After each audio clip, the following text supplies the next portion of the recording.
Henson Ange, followed by Justin Holstrom, Jason Tetlow, Thomas Philippides, number 659. Thank you. Please proceed. Yeah. My name is Henson Ong. Forgive me, English is not my first language. I am a legal immigrant, and I am an American by choice.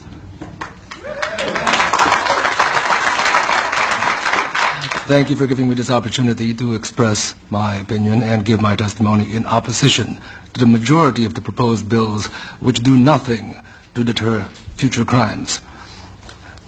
Gun control does not work. Your own history is replete with high school rifle teams, Boy Scout, marksmanship merit badges. You could buy rifles at the hardware stores. You could order them, mail order, delivered to your home. Your country was awash in readily available firearms and ammunition. And yet, in your past, you did not have mass school shootings. Other people have already expressed the question, what changed? It was not that the availability of guns suddenly exploded or increased. It actually was decreased. What was changed was societal decay.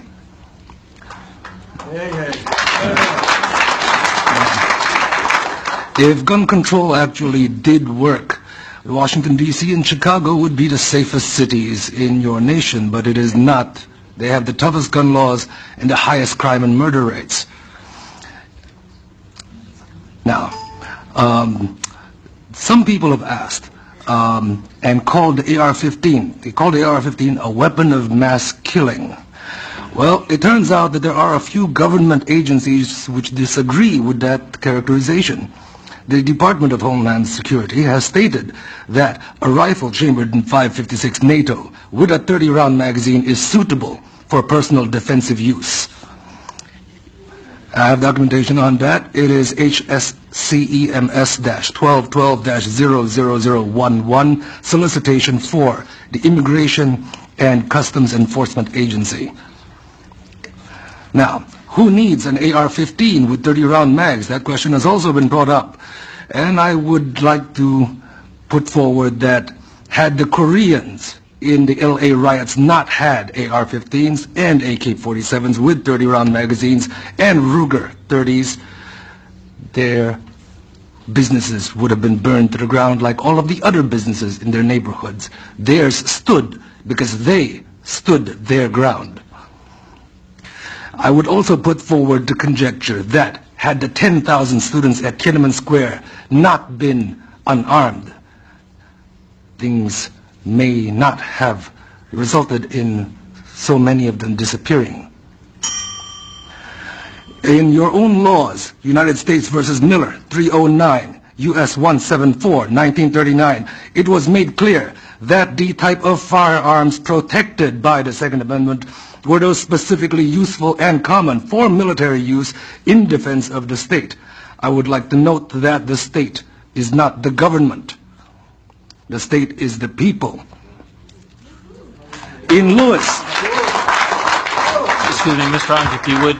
In Lewis versus United States, 1980, it is stated that the Second Amendment guarantees no right to keep and bear a firearm that does not have some reasonable relationship to the preservation and efficiency of a well-regulated militia. It has nothing to do with hunting. The militia, as per the debates in the convention, shows plainly enough that it is composed of all males physically capable of acting in concert for common defense. And further, that ordinarily, when called for service, these men were expected to appear bearing arms supplied by themselves and of a kind in common use at the time. The AR-15 is the most common and popular rifle in America at this time. Would you please wrap up? I will wrap up. I would like to wrap up with a statement from Judge Andrew Kozinski in Silveria vs. Lockyer, 2003.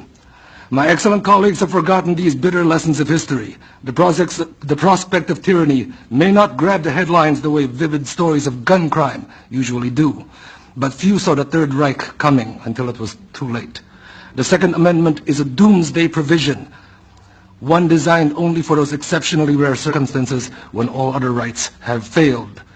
A free people can only afford to make this mistake once. Thank you.